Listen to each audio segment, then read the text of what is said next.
Good evening, everyone. Welcome to the Light Body Live.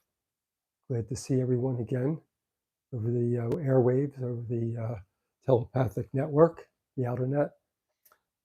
The Light Body Live channel, we've been doing these sessions on Fridays mostly for now.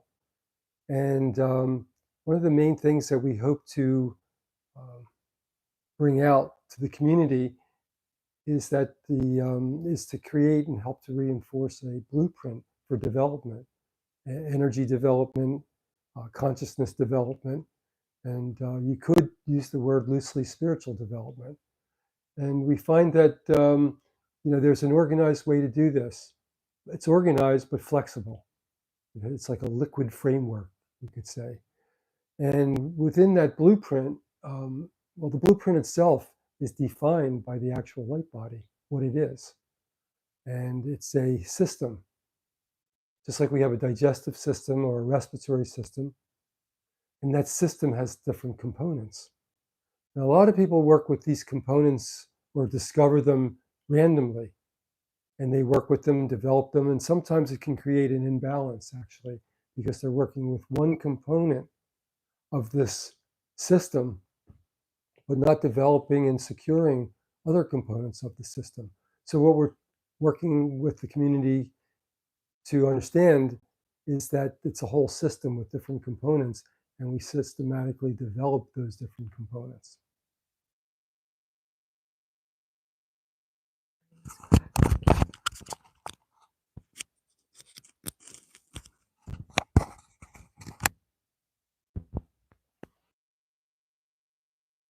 So please excuse our technical challenges here.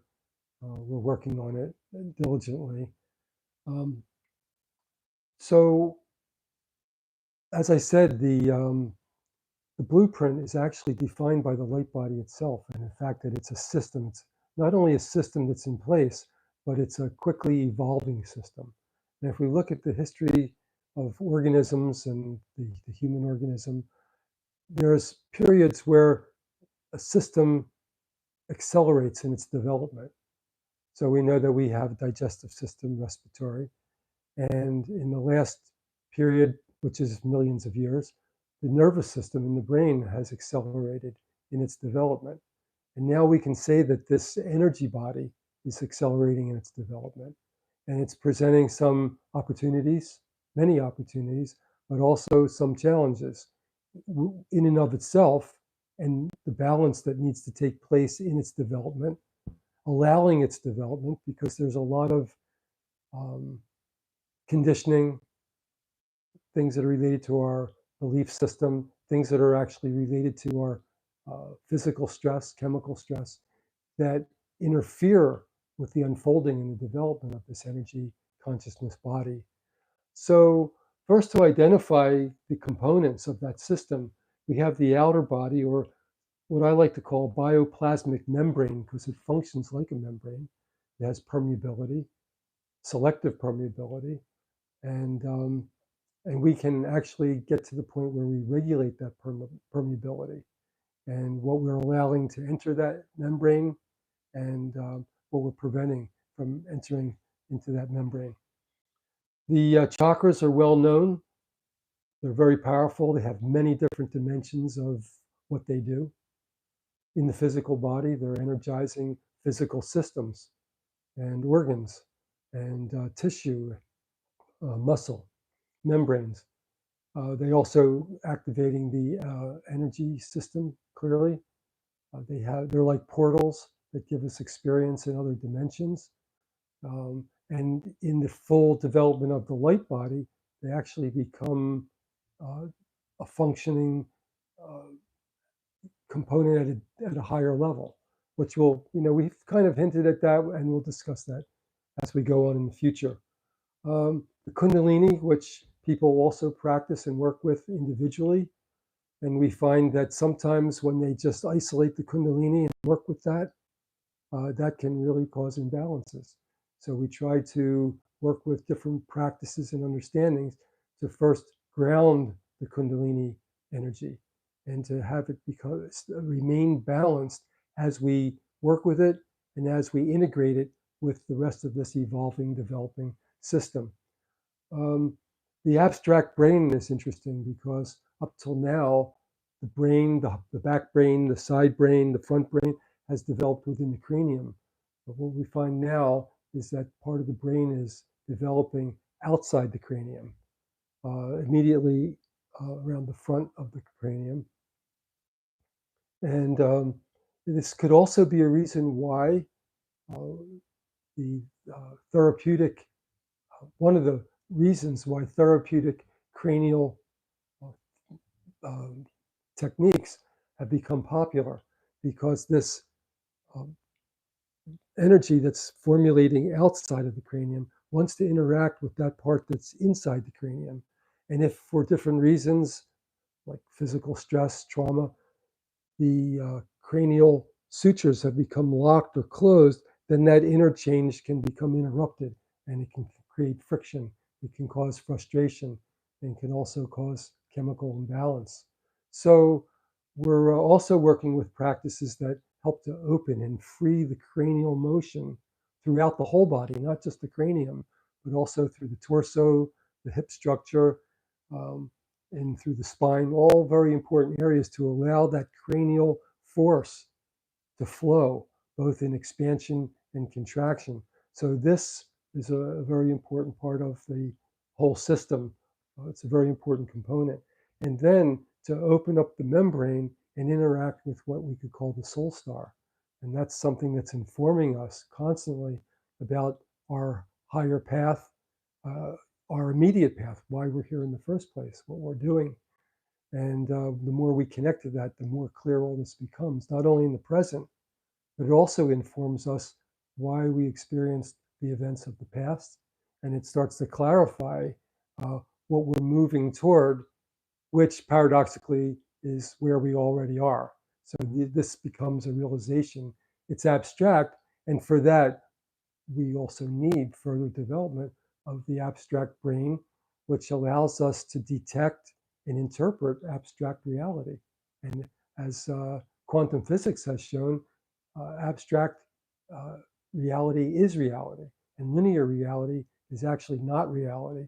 And as we might know, that many of the things that humans are doing is trying to enforce the idea of linear reality, but it's not like that. Black and white, good and bad, right and wrong.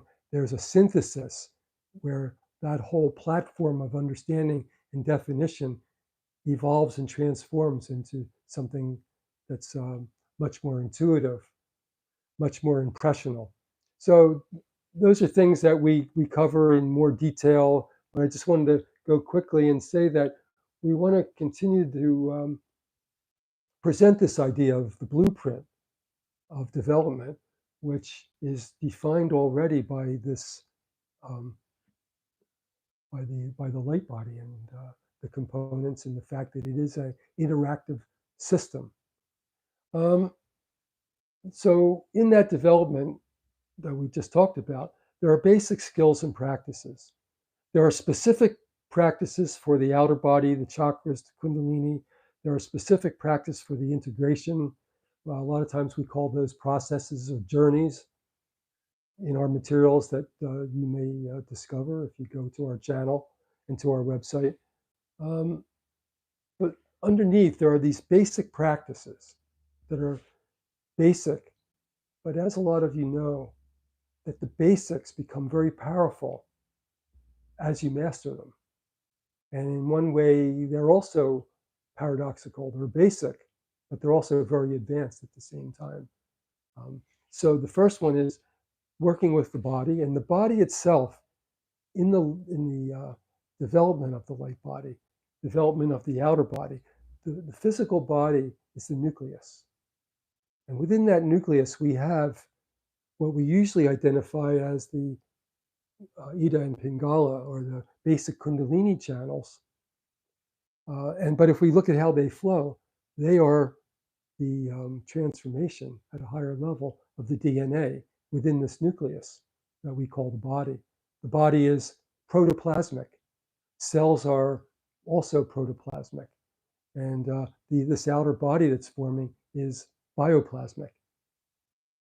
And so we have different ways that we prepare and take care and develop the body. Stretching, strength exercises, which are also important. We have powerful systems like yoga practice, qigong, tai chi, these kind of practices. Proprioceptive exercise, which is following the inner guidance in terms of how to move into different positions and how to move the body in self-corrective uh, directions and trajectories. Food awareness, um, bathing the body in light, sunlight, all these things are things that we learn how to do to prepare, but also to vitalize the body. The breath is a connector. It's important within itself. We take in, as some people call prana. There was actually one Japanese researcher that identified a whole invisible circulatory system just for prana. That was a book that may still be available. It was published originally by Japan Publications.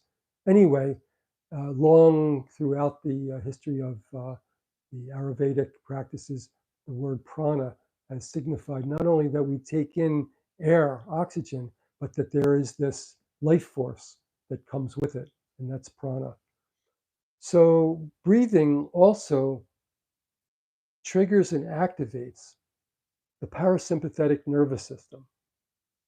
And the parasympathetic nervous system is connected to and responsible for many different, very important things within the body, mind, and emotions.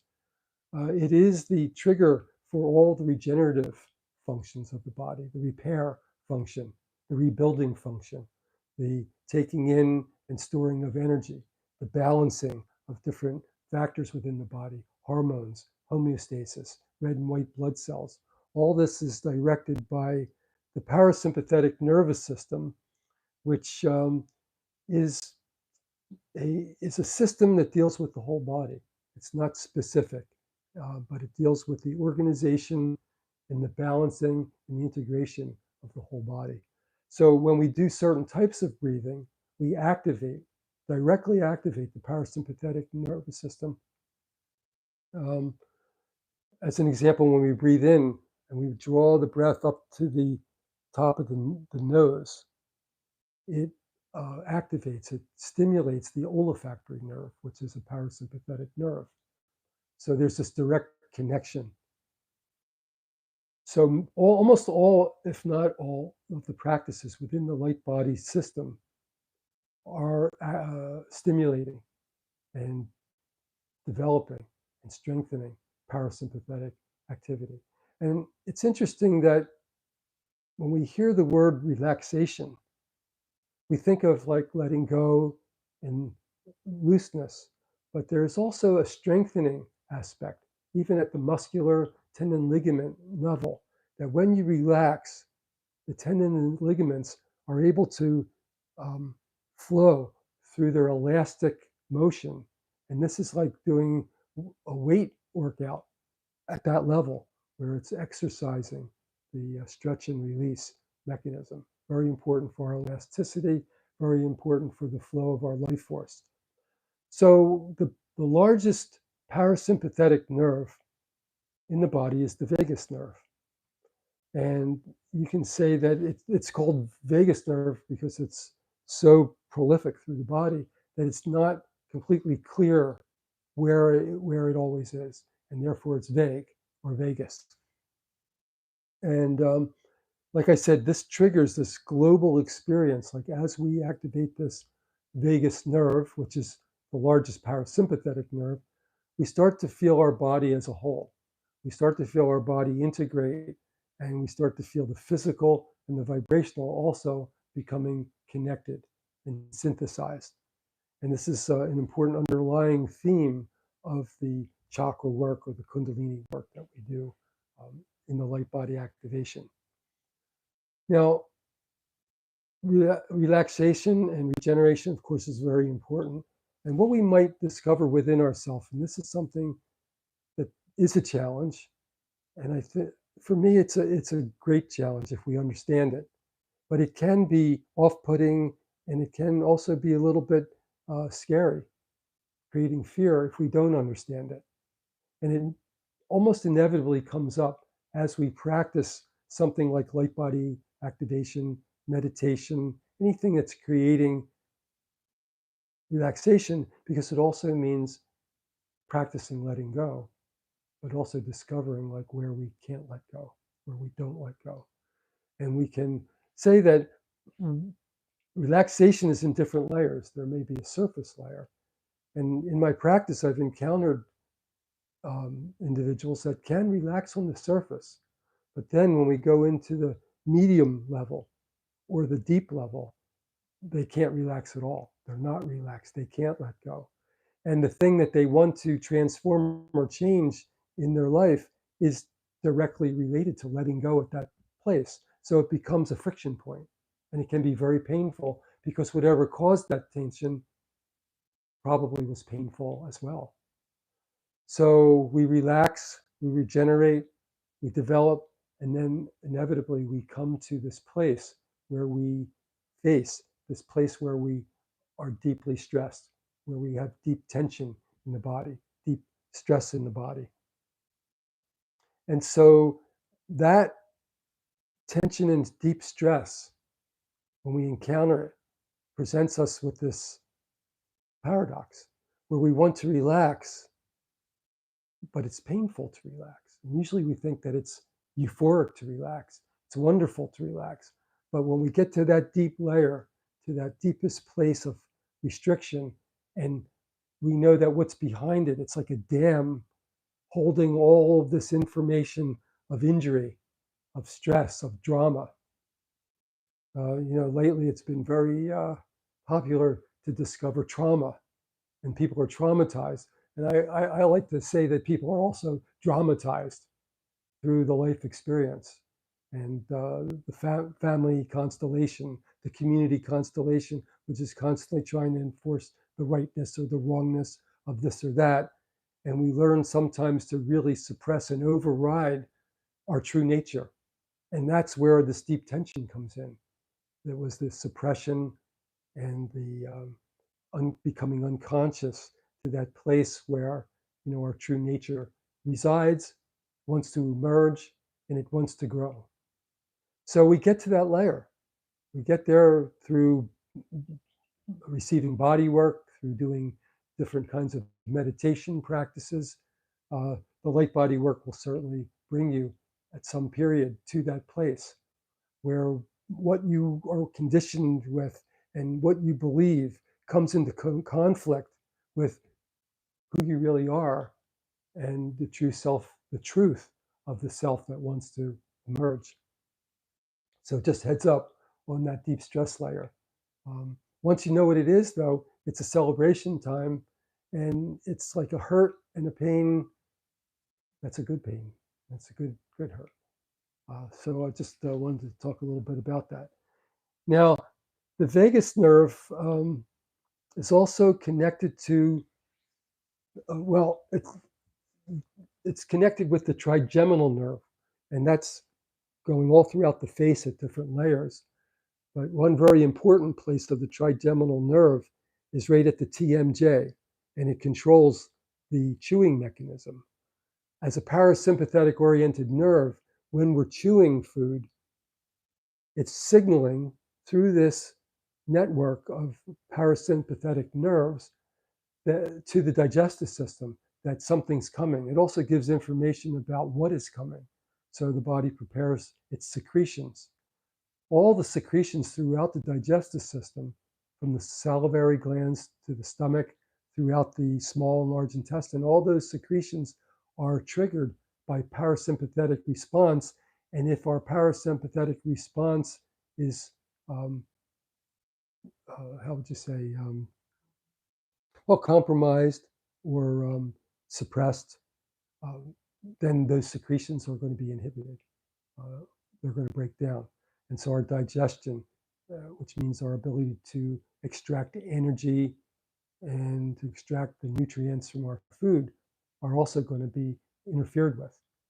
So the parasympathetic is very important, and the trigeminal complex gives the information to the system, the vagus nerve, and that activates all these digestive functions.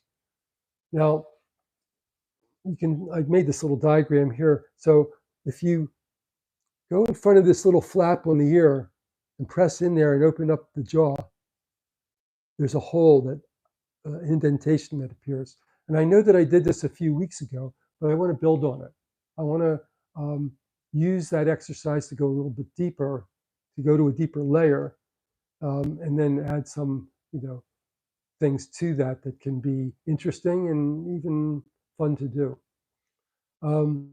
So there's this connection when we're from this point, and it's activated, unconsciously, naturally when we're chewing, but we're going to do that just through our intention.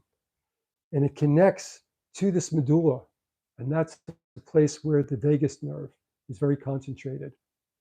So that's right below the skull in the middle. For those that know acupuncture or acupressure, it's governing vessel 16 is there. And we can go in like this with our thumb and just give it a bit of pressure as we can go into these points next to the ear and make some pressure like that. And from this medulla point, it goes all the way down into the gut, into our intestinal area. And this is a very important part, of course, for our digestion. But unknown to many people, it's where 90% of a hormone called serotonin is created, which is very important in our well-being. Serotonin, interestingly enough, moves through the body and goes into the brain, to the pineal gland, where it transforms into melatonin. And that's been identified not only now as a sleep instigator, we'll call it. It causes us to sleep. But now they're realizing that it's very important in the immune system. Okay, that wasn't known or understood that well before, but it's starting to get more clear. So we have like this loop where we have the chewing and hopefully relaxation response. That activates the gut and our digestion, our extraction of nutrients and energy, but it also helps the body create serotonin, which then loops around, gives us deep sleep. Deep sleep then loops again to create better digestion, and it becomes a very positive flywheel, we could say. Now, another thing that's happening, that in the pineal gland, when we're doing practices that raise our frequency, like light body activation or meditations, melatonin transforms into chemicals that then activate higher states of consciousness. And it helps us to see and experience other dimensions, vibrational dimensions, dimensional realities, the ones that our vibrational body is developing for and will eventually be, to use the term birth, will be born into the vibrational reality. When we were in the mother's womb, it was a water environment. We were born into this air environment. When we were in the mother's womb, we developed a whole body, systems to be able to and enable us to function, grow, develop, experience this air reality.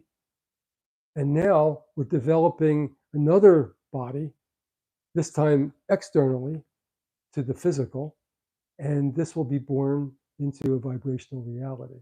And this is the process that many of us, if not all of us, are going through. So this is a very interesting loop. Here I just put this in, that this loop then activates this higher states, these chemicals that create higher states, and that the body eventually starts to be able to function and to regulate itself and to experience these higher dimensions of reality, or realities, plural. All right, so one last thing is this trigeminal nerve. it also spreads through the whole face. And so a lot of times we can see, just by looking at the whole face, the condition of a person's sleep or the condition of the person's digestive system.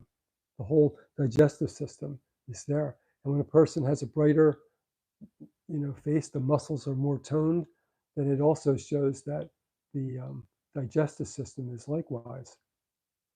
So in this in this process, what we're going to do is start out like we did the last time, activating these points, activating them, and then bringing this to the area below the navel and inside. And then what you might do is bring your face to your hara. And so your face will be in two places at one time. And I'll get into that more when we do it. But I wanted to say also that we talked in previous sessions about the sensation.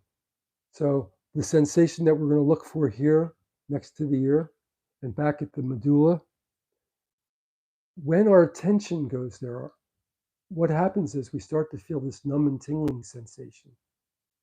And as we keep our attention there, that numb and tingling sensation becomes more penetrating, more active. And so this sensation it's when you feel that sensation, it means you're feeling movement, motion.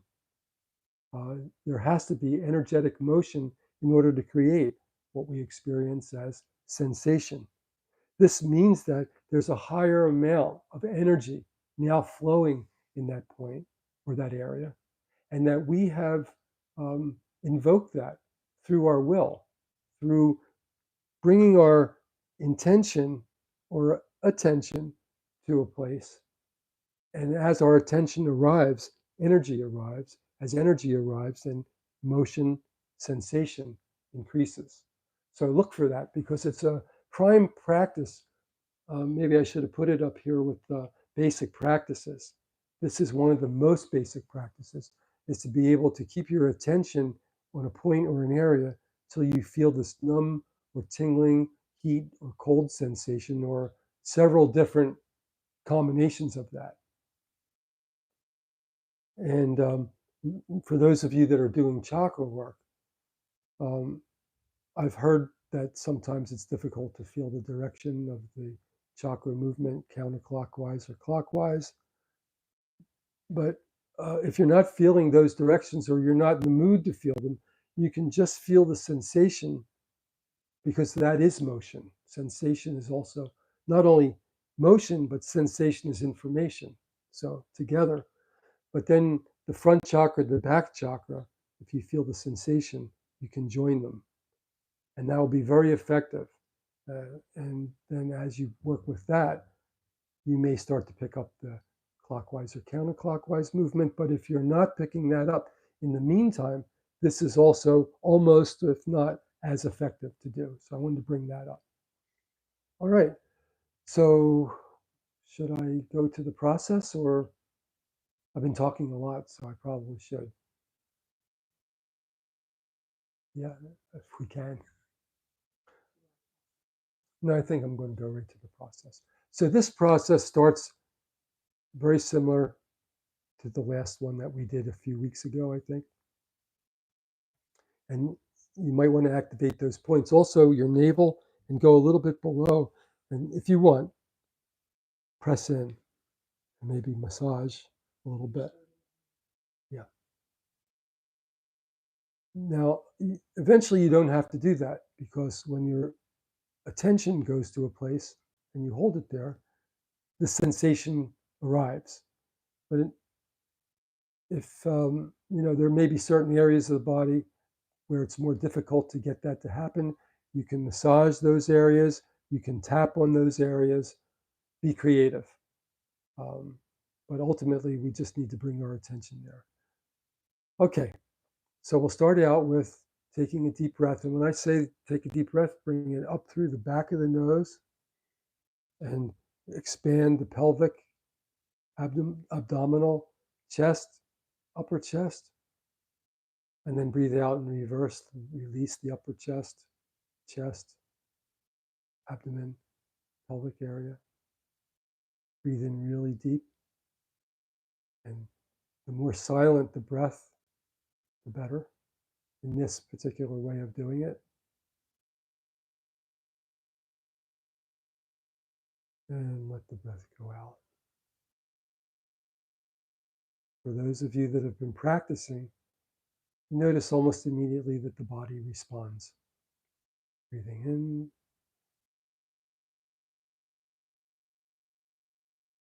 and breathing out. Feeling of the body letting go of tension.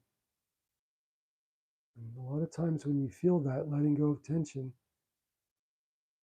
interestingly enough, the body wants to migrate more upright. A lot of times the tension in the body is pulling the body down. Let that go, the body rises up.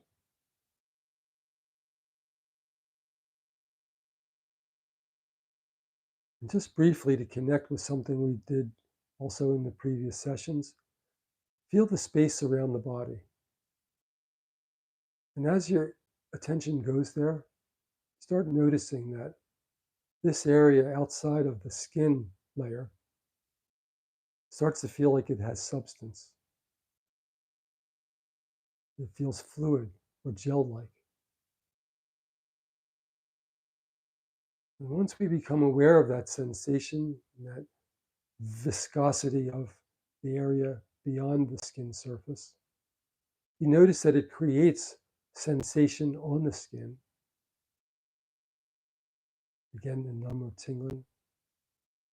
You may have a different word that you use for it. That's okay.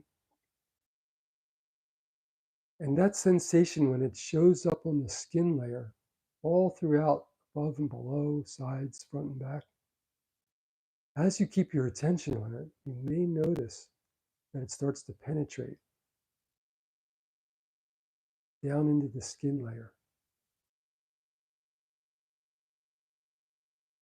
penetrate into the muscular level. It can go deeper and deeper. Sometimes when you do these journeys or practices, if your attention really goes there, you can go all the way down into the bone layer, the inner cellular level, organs. So this so-called outer body bioplasmic field exists beyond the skin layer, but it also penetrates deeply into the physical body. They interact, and especially when we relax.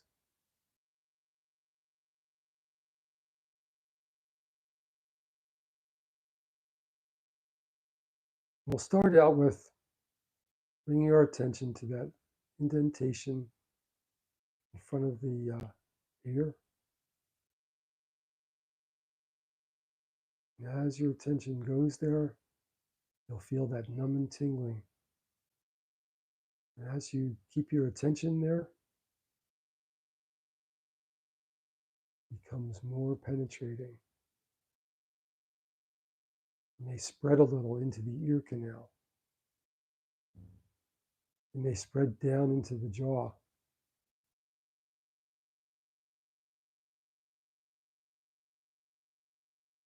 Try to keep it also centered for this exercise, focused right in front of the ear.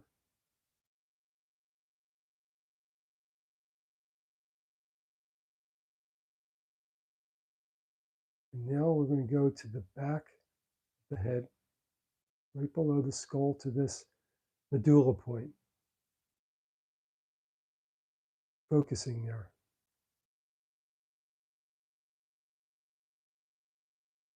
And as our attention arrives, becomes more connected, the sensation starts to appear.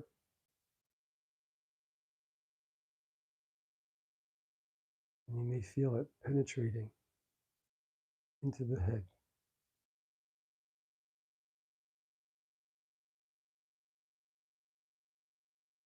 And between the 3 points, the two TMJ points and the medulla point, some of you may notice that the whole entire head and face starts to have sensation. The tongue tingling, the numb.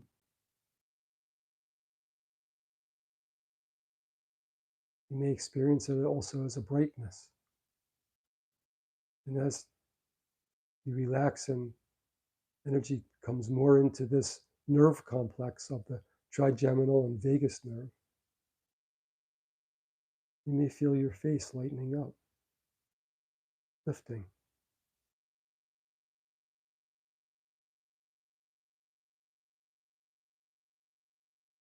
And as you feel this sensation, the 3 points, but also throughout the head and the face, realize that the sensation is motion, and motion is energy.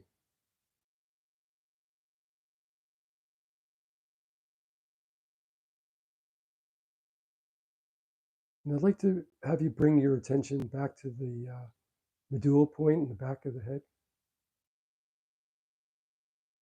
And then from there, let your attention migrate down through the neck, into the torso,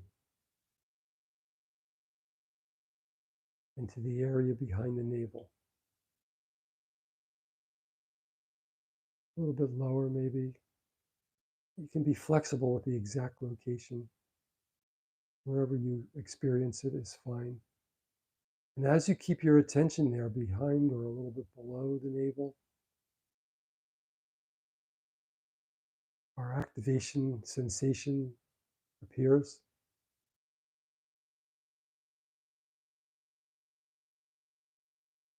It penetrates into the abdominal region.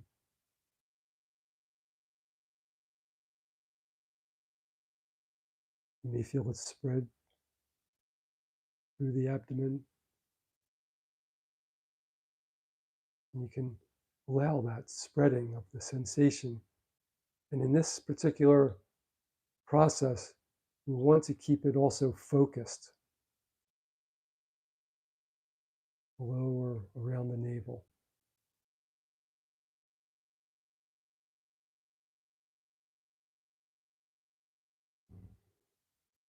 Penetrating. You feel it penetrate all the way back to the sacrum, possibly, out into the hip joints, possibly. You may notice from time to time that it triggers a deeper breath, the feeling of lifting in the system, straightening, erecting of the spine.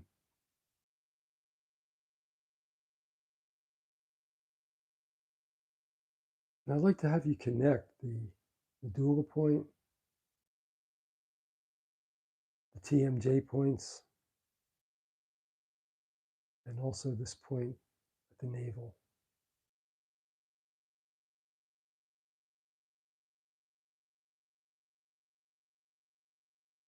You may feel them individually, you may feel them all connected.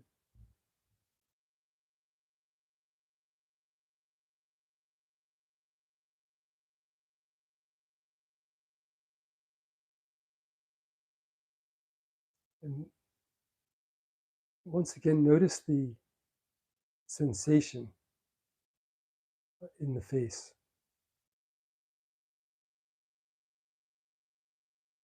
Tingling, moving, spreading. And see if you can also invoke that sensation down at the navel. You can also use the image of your face now in the hara, in the navel area. And that's interesting to have image, but more important is to have sensation.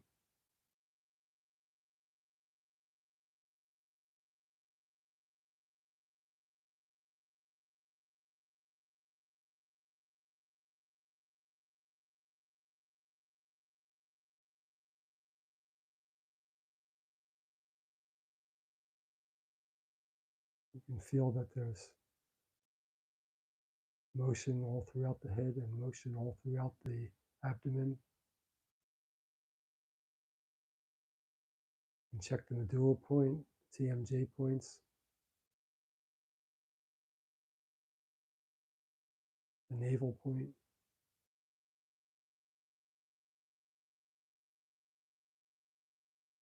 You can smile.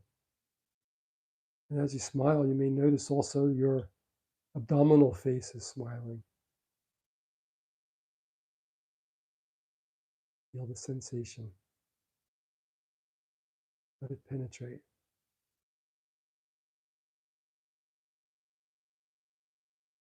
Activate your parasympathetic, regenerative nervous system.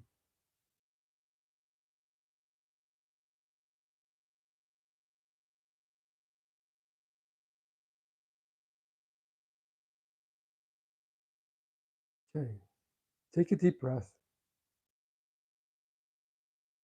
And as you breathe out, let the eyes open, but slowly, without focus. And even with your eyes open somewhat, and objects in the room start to appear, maintain your connection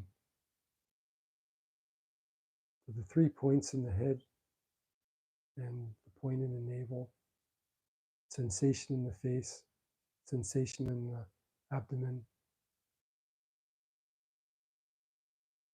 Keeping your attention there as you become more clear with your vision, more back into the room. And notice that you can be in 2 states at once, in the room, in the dense reality, but also feeling this activation of our parasympathetic nervous system, this global energy.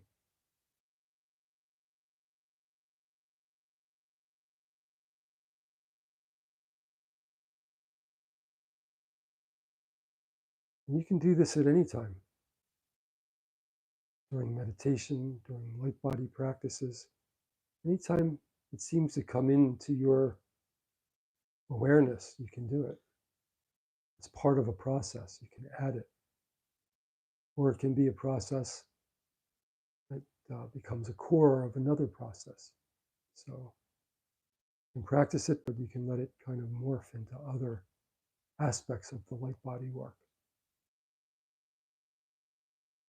So that is like a vagus reset, and all these qualities of relaxing deeper into the system, activating primal aspects of our body, mind, and also initiating chemical transformation that leads us into higher states. As the next weeks go on, if you practice this, if you experience interesting things, let us know. We're always really curious and very happy to hear from you and to hear about what your take is on doing this kind of journey. So, Lynn, how are we doing? Yeah, and I welcome people, if you do have feedback now or at another time, to go back to these videos and share them in the comments below so that other people can benefit from what you're sharing. Yeah, we've had several feedback and some questions emailed in over the last 2 weeks. Do you want me to redo some? Sure. Okay. This first one is from Tishelle. I've been practicing the chakra workout this week. I notice when I'm going counterclockwise, it gets really strong and it feels like my body is being pushed from the outside towards the inside, and then a sinking occurs. When I switch to clockwise, the movement becomes more subtle and relaxing. So she's asking, are there different indications for clockwise and counterclockwise? What I'm learning in acupuncture school, clockwise is to tonify and counterclockwise is to sedate. So, there is mixed information about directions of flow for chakras and also for points and meridians. And my feeling has always been to ride the horse in the direction that it's going. meaning that when I tune into a chakra, I see if it feels like it's moving in a balanced, symmetrical way. If it's not, then I employ the techniques that I have that we've discussed before to bring it back into symmetry and fluid balanced movement. I think that this feeling of sinking and intensity versus like the other, where it felt like more pleasant and lighter, this is also learning your unique systematic function. And that if you can differentiate that, you can see when you need more of this intensity in the things that you're doing, and then possibly move the energy that way. And when you need to have it more in this more light direction.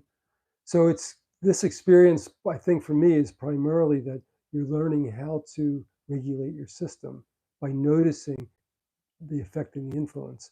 To say that clockwise is this, counterclockwise is that, um, I think it's important for us to notice ourselves what it is, what gives us a positive feeling, and what gives us possibly a adverse feeling. I know that when I go in to the chakras and I am able to uh, connect and balance the motion of the front and the back, to harmonize it, as we've been speaking about, that many things feel better. Um, Many things work better. Creativity works better. Coordination works better. Communication works better. So this is part of that discovery, and it's certainly a topic that we will continue with. And I notice, One last thing. I'm sorry. I think that the need to just see if you're picking up that kind of motion, clockwise, counterclockwise, to see first which way is it going and is it harmonized front and back. And then when you harmonize front and back, to see, does it feel like it's sluggish or does it feel like it's like hyper? These are like things that we know from other like experiences, like when we feel hyper overall, or we feel like we don't, we're dragging. So we'll feel that in the chakra itself, and then we can either reverse the flow as was talked about in the chakra workout, or we can use reversal in order to harmonize. I gave all these indications in that chakra workout. So it is a ongoing discussion, and I think that it has some similarities for everyone, and there are uniquenesses to each person that need to be discovered by each person. Right? and it seems like each component or element of the energy system alters when the frequency ranges go to different levels of expansion. Like, say, an experience of a chakra at a more linear level when it's not as activated. There'll be more linear motions, like maybe rotating more one way or the other. And as mine become more active, there'll be counter rotations happening at the same time. And then there are phases where it'll feel like the chakra is moving in all directions at once. And then where it's released from the location of the body and begins to orbit. So it really does make me think. In quantum physics, they talk about even the behavior of something like an electron. It changes with in different dimensions. Yeah. And I've been having that experience more with the outer body layers or bioplasm. So there's what you're saying is that there's numerous different directions of flow, not only like clockwise, counterclockwise, according to like our linear orientation, but it could become multi-directional. Yeah, and that's happening as the chakra moves into these higher states of activation. Or like you were talking about some of the hormones. Serotonin can transform into melatonin, and then that can transform now into higher frequency expressions Yes. that haven't even been identified yet. So, and this is happening in all layers of the body and all layers of the energy system. Yeah. All of our perceptions of distance and time are shifting as we expand frequency. And in one of these sessions, I talked about also grounding, coming back, because most of us have to deal with this plane constantly. And we want to also be able to interpret things properly in the linear sense. And when we're in that state, then we can also interpret the chakras that way. But we're in a much more expanded um, vibrational or frequency state, then how the chakras will behave or can be will be perceived differently, and they are also in a state of evolution in terms of their construction, their relationship to each other, and also the relationship to what emerges as the light body.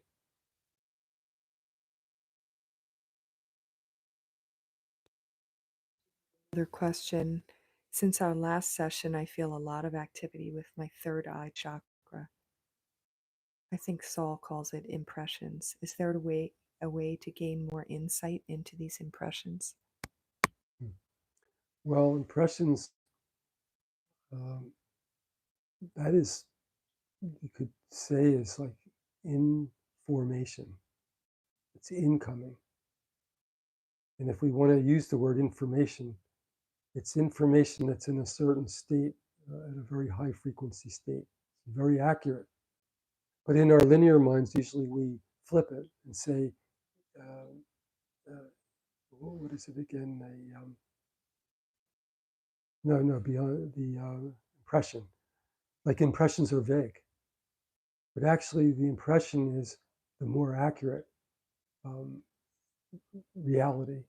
And as we step down that information, it becomes less whole, more compartmentalized, becomes intuition, it becomes concept, becomes intellect. And so the best way to understand impression is to just leave it in the state where it's recognized. Usually in the beginning, you feel it as if it's far away and it's just some light pressing into your field. And we say, well, if we say, well, what is that? I got to understand it. I have to know it. Then it kind of pushes it and it disappears because when you're thinking in that way, you're trying to capture this thing in the conceptual mode, and it doesn't really exist there. The best thing to do is just leave it in the state of impression, and then over time it will step down into various segments of informing and directing and what it actually um, is there for.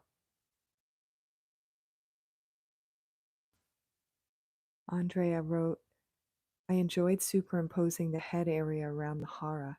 My mind immediately wanted to place the hara at the third eye. That felt powerful. I think there is a powerful connection between the third eye and the tanden.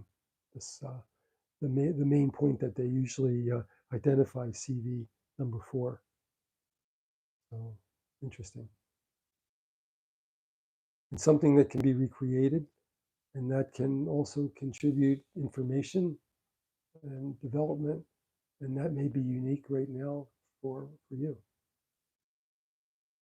Zoe had written in or sent some audio recordings of her talking about the topic of energy leaking out of the body and was asking if you could talk about that in relationship to the outer body or bioplasm. Well, energy can get trapped in the body and continue to inform the body of whatever it entrapped it, usually a stress event. And that causes also, like a filter, that incoming stimulation is oftentimes interpreted partially as that same stress event happening over and over again. So this is life force or energy that gets trapped in the body. Also, at times of trauma or drama, our life force escapes or can get pushed out of the body, like in an accident or in let's say, like a child and the parents are always fighting or there's violence in the house. They will retract in a way into a world they create, and the life force starts to leak out into that place. So how it actually leaks out is depending on the various circumstances. It can be a sudden impact, like I said, accident, or it can be something that's repetitive over time, like violence, shaming, bullying, things like that, where the person escapes into another dimension. And so a lot of times when we work with that particular situation, we feel like there's something missing. Even when we're talking with the person, it seems like part of them is not really there.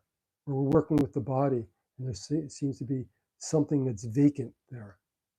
And then, depending on the practitioner, depending on that person that we're working with, or it could be ourselves, like, and everyone here didn't hear the whole question, but there's usually an escape route.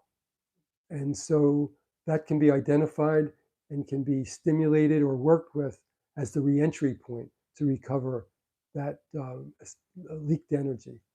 And if it's pre kind of therapy or healing, whenever the person encounters more stress and interprets stimulation as the stress that caused the energy to leak out, more energy will leak out along that pathway. So it's also identifying the pathway and then encouraging energy to come back in, filling back up. And this is, I think, a more subtle, how would you say, subtle practice, understanding. When energy is trapped in the body, we can usually see that as a fullness, or what some people might call a jitsu, where it's compacted somewhere, and we can release it through different techniques that way. But to identify that it's leaked energy, to identify where it is, we can see that in different dimensions, and we can draw it back in. We can encourage it to enter, and we can see where was the leaking point or points in the system. So that takes development on the part of the practitioner and perseverance if you're doing it on your own.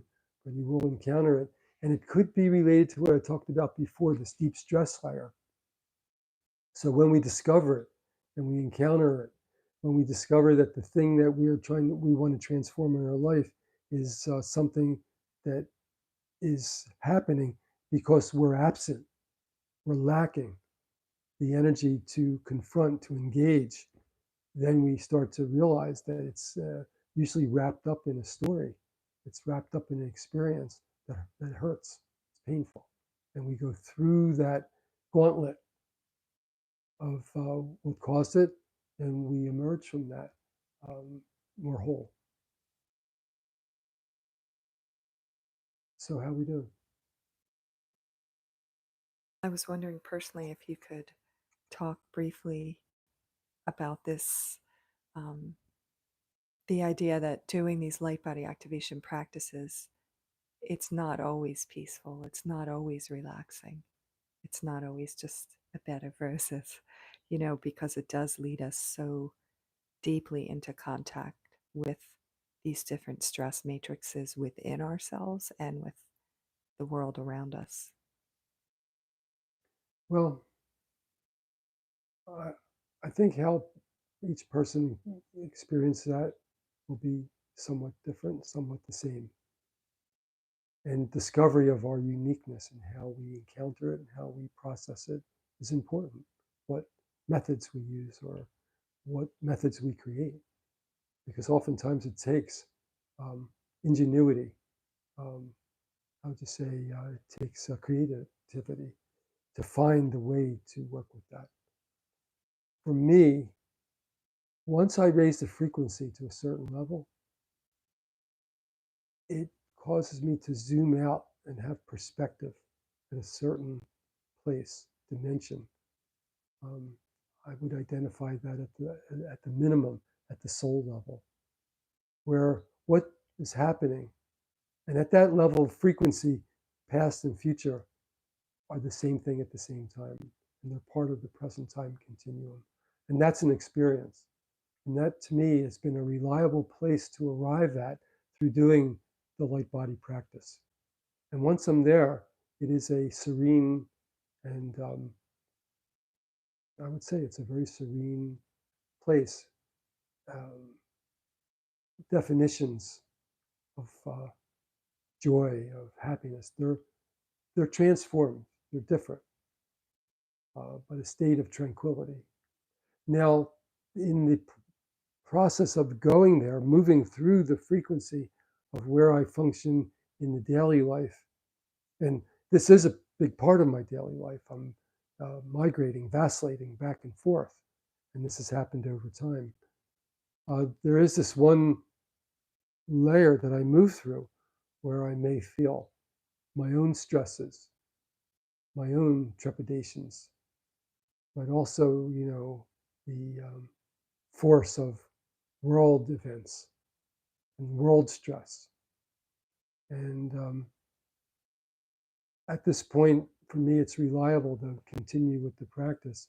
And then you zoom out to the point where all of it seems understandable and all part of like a larger so-called process that's going on for humanity. And we also, I think, have tried to, have worked with defining that, the spiritual birth, the birth where right now on the earth plane is like oil and water separating. And part of like humanity in the earth plane is densifying, compressing, imploding, carbonizing, the carbonization. And some human beings are choosing to become carbonized more and more through diet, through thinking, through the environmental abuse. And another part of humanity is oxygenating, is enlightening, is using sunlight or higher light to start to replace, that's an example, food intake, which we have that capacity emerging. Self photosynthesis. We're in transformation. We're in transition at this time. So we experience moving through that as if we're moving through a doorway or a portal that has depth, has, it's a frequency layer where we feel that stress, where we feel that, you know, um, hurting of the environment. But we also realize that there is this birth taking place. And you might say that the carbonizing part is like the afterbirth. And, the other part is the baby, the being born into a new dimension. And we're already existing in many parts of that dimension. And just the rest of us now is moving toward that state of being. The light body is is the vehicle that we inhabit when we are fully engaged in that dimension. So I hope that's interesting, but that's the answer that I have. So we'll wrap it up for now. We'd love to hear from you. Hopefully, what we talked about today is going to be interesting and useful to you. Certainly, the things that you send us, the communications are very interesting to us, and we love being connected to this community. And again, I encourage you to, with your communications, if you could write them within the classes or on this YouTube channel, the comments under each video, that would be so helpful for us. It just helps everyone learn from the information that we share, your information and whatever Saul or I input. And also feel free to share these live streams with anyone you know, colleagues, family, friends, or clients if you're a body worker, people that you think might be interested in this work. Okay, so we'll wrap it up for now. Thanks to everyone for being here. And thank you, Lynn, for handling everything that you do here with us. And we look forward to seeing everyone soon.